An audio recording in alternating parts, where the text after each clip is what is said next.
Good morning, everybody.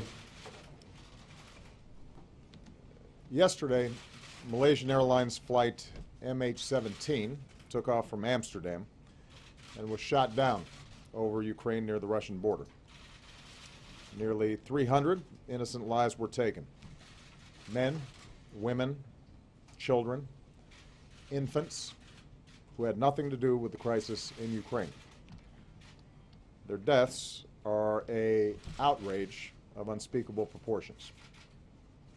We know at least one American citizen, Quinn Lucas Schansman, was killed. Our thoughts and prayers are with his family for this terrible loss. Yesterday I spoke with the leaders of Ukraine, Malaysia, and the Netherlands. I told them that our thoughts and prayers are with all the families and that the American people stand with them during this difficult time. Later today I'll be speaking with Prime Minister Abbott of Australia, which also suffered a terrible loss. By far, the country that lost the most people on board the plane was the Netherlands. From the days of our founding, the Dutch have been close friends and stalwart allies of the United States of America, and today I want the Dutch people to know that we stand with you shoulder to shoulder in our grief and in our absolute determination to get to the bottom of what happened.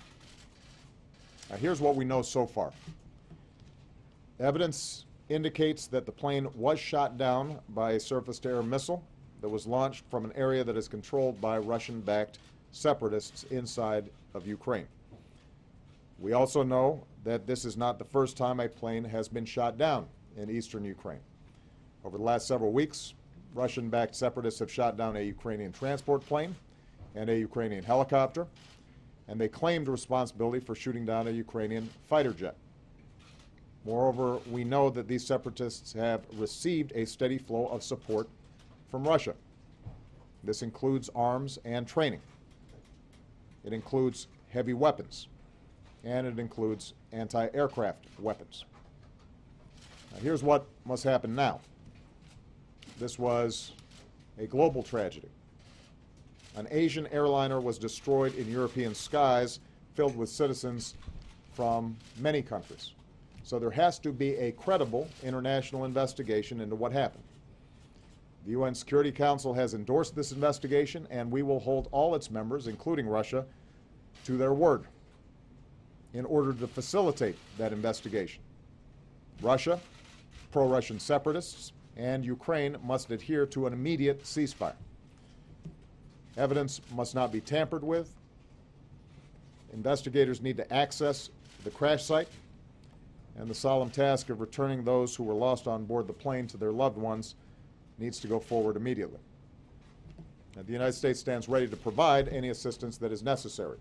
We've already offered the support of the FBI and the National Transportation Safety Board, which has experience in working with international partners on these types of investigations. They are on their way, personnel from the FBI and the National Transportation Safety Board. In the coming hours and days, I'll continue to be in close contact with leaders from around the world as we respond to this catastrophe. Our immediate focus will be on recovering those who were lost, investigating exactly what happened, and putting forward the facts.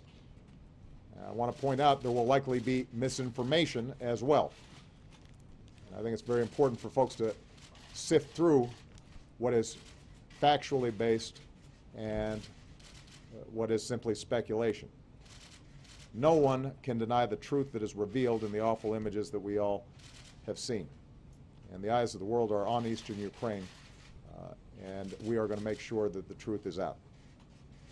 More broadly, I think it's important for us to recognize that this outrageous event underscores that it is time for peace and security to be restored in Ukraine. For months, we've supported a pathway to peace, and the Ukrainian government has reached out to all Ukrainians, put forward a peace plan, and lived up to a ceasefire despite repeated violations by the separatists, violations that took the lives of Ukrainian soldiers and personnel. Moreover, time and again, Russia has refused to take the concrete steps necessary to de-escalate the situation.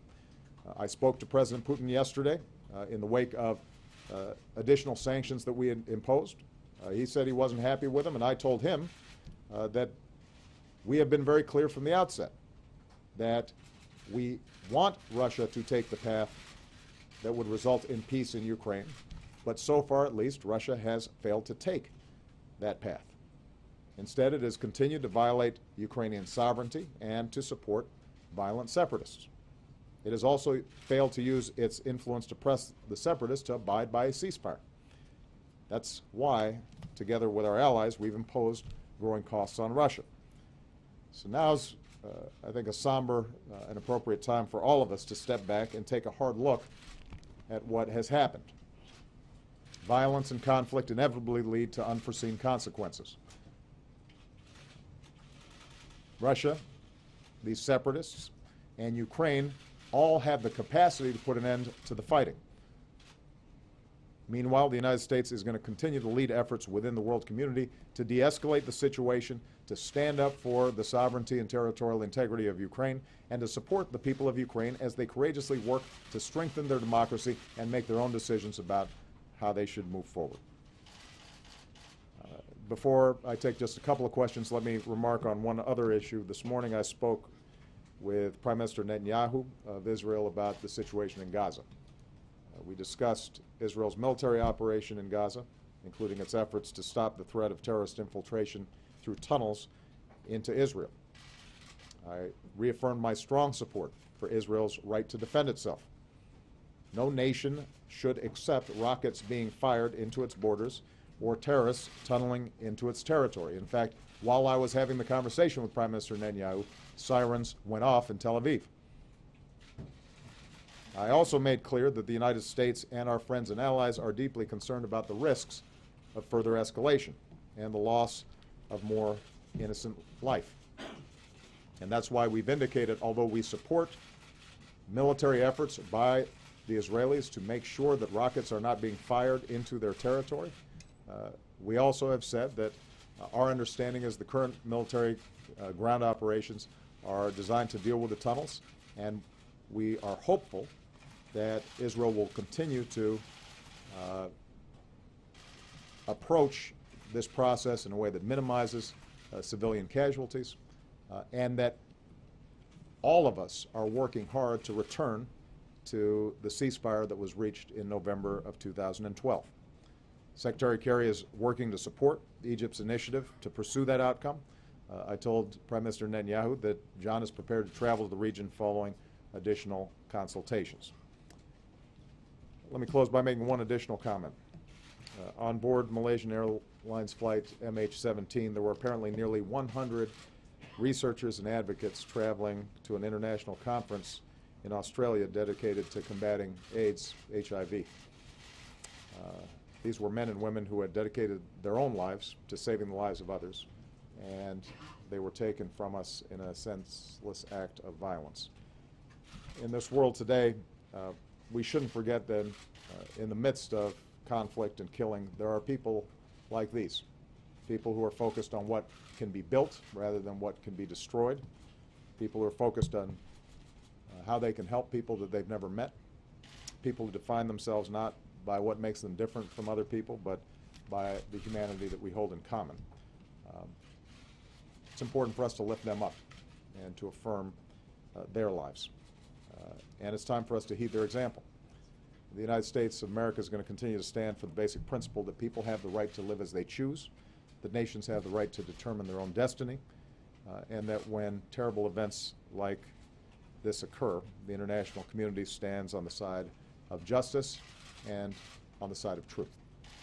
So with that, let me take just a couple questions. I'll start with you, Julie. Thank you, Mr. President. Just on a technical matter, does the U.S. believe that this passenger jet was targeted, or that those people who shot it down, they had been going after a military, thought they were going after a military aircraft? And more broadly, this incident does seem to escalate the crisis in Ukraine to a level we haven't seen before. Does that change your calculus in terms of what the U.S. and perhaps Europe should be doing in terms of a response? Well, I think it's too early for us to be able to guess what the intentions of those who might have launched this surface-to-air missile might have had.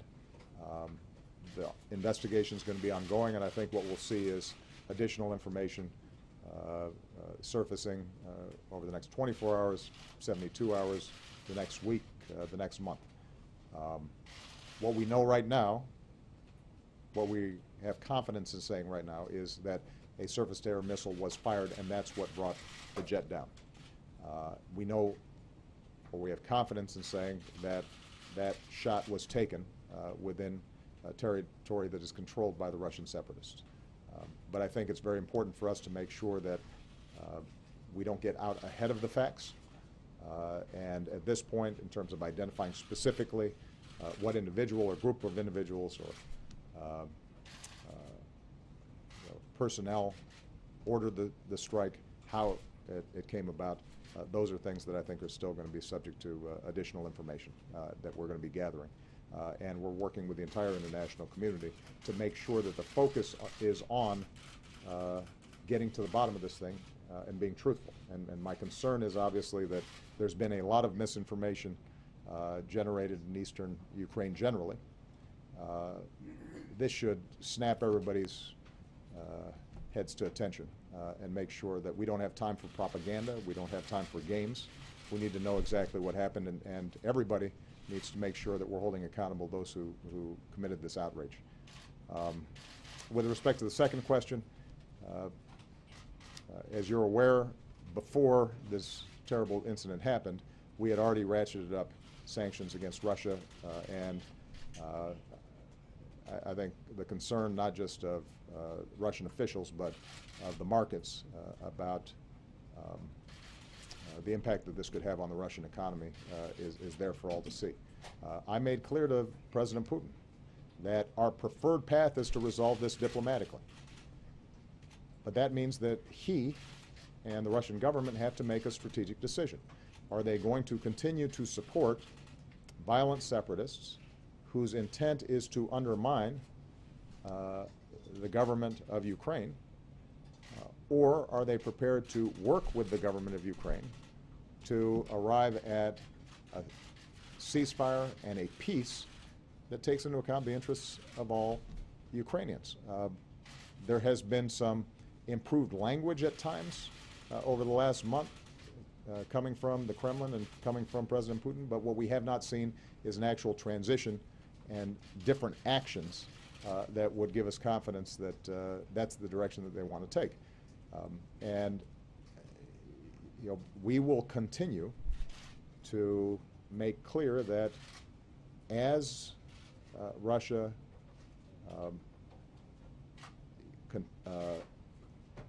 engages in efforts that are supporting the separatists, that we have the capacity to increase the costs that we impose on them. And we will do so.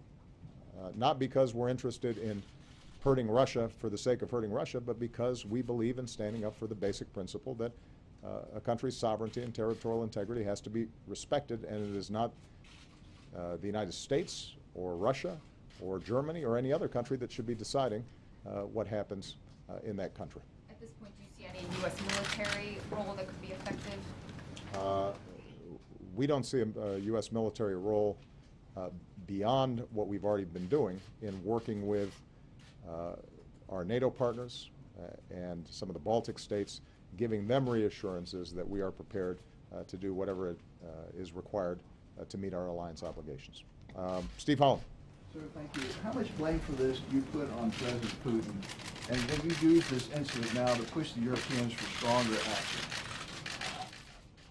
We don't know exactly what happened yet, and I don't want to, as I said before, get out ahead of the facts.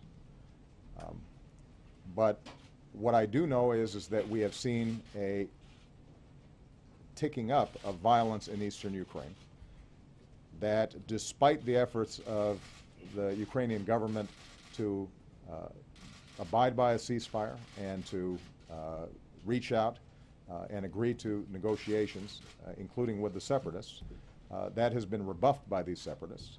We know that they are heavily armed and that they are trained, and we know that that's not an accident. That is happening because of Russian support. You know, it is not possible for these separatists to function the way they're functioning, to have the equipment that they have. Set aside what's happened with respect to the Malaysian Airlines, a group of separatists can't shoot down military transport planes, or they claim shoot down fighter jets without sophisticated equipment and sophisticated training, and that is coming from Russia. So we don't yet know exactly what happened with respect to the Malaysian Airlines, although obviously we're beginning to draw some conclusions given the nature of the shot that was fired. There are only certain types of anti-aircraft missiles that can reach up 30,000 feet and shoot down a passenger jet. We have increasing confidence that it came from areas controlled by the separatists. But without having a definitive judgment on those issues yet, what we do know is that the violence that's taking place there is facilitated in part, in large part, because of Russian support. And they have the ability to move those separatists in a different direction. If Mr. Putin makes a decision that we are not going to allow heavy armaments and the flow of fighters into Ukraine across the Ukrainian-Russian border, then it will stop. And if it stops, then the separatists will still have the capacity to enter into negotiations and try to arrive at the sort of political accommodations that Mr. Putin himself says he wants to see. He has the most control over that situation. And so far, at least, he has not exercised it. Tougher sanctions in Europe? Will you push for Well, that? I think that this certainly will be a wake-up call for Europe and the world that there are consequences to an escalating conflict in eastern Ukraine, that it is not going to be localized, it is not going to be contained. What we've seen here is just in one country alone, our great allies, the Dutch, 150 or more of their citizens being killed. And that, I think, sadly brings home the degree to which the stakes are high for Europe, not simply for the Ukrainian people, and that we have to be firm in our resolve in making sure that we are supporting Ukrainians' efforts to bring about a just ceasefire and that we can move towards a political solution to this. I'm going to make this the last question. Lisa Lair, Bloomberg. Do we know yet if there are other Americans on board beyond the person you mentioned, and how do you prevent stricter restrictions, economic sanctions from shocking the global economy, costing jobs? We have been pretty methodical over the last 24 hours in working through the flight manifests and identifying which passengers might have had a U.S. passport.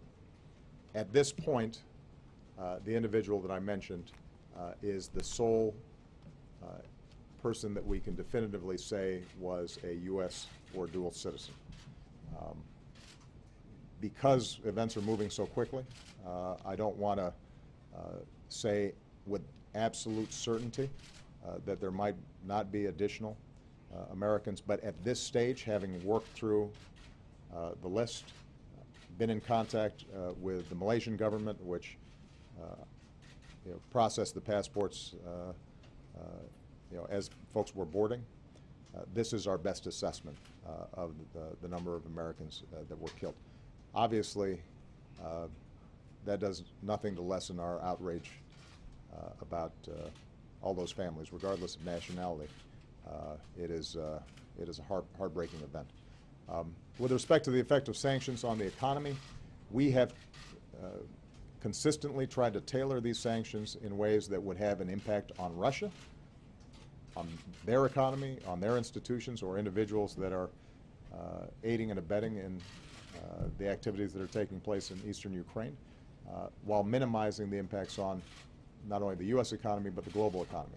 It is a relevant consideration that we have to keep in mind. The world economy is integrated. Russia is a large economy. There's a lot of financial flows between Russia and the rest of the world. But we feel confident that at this point, the sanctions that we put in place are imposing a cost on Russia, that their overall impact on the global economy is minimal. It is something that we have to obviously pay close attention to, but I think Treasury, in consultation with our European partners, have done a good job so far on that issue. All right? Thank you very much, everybody. Thank you.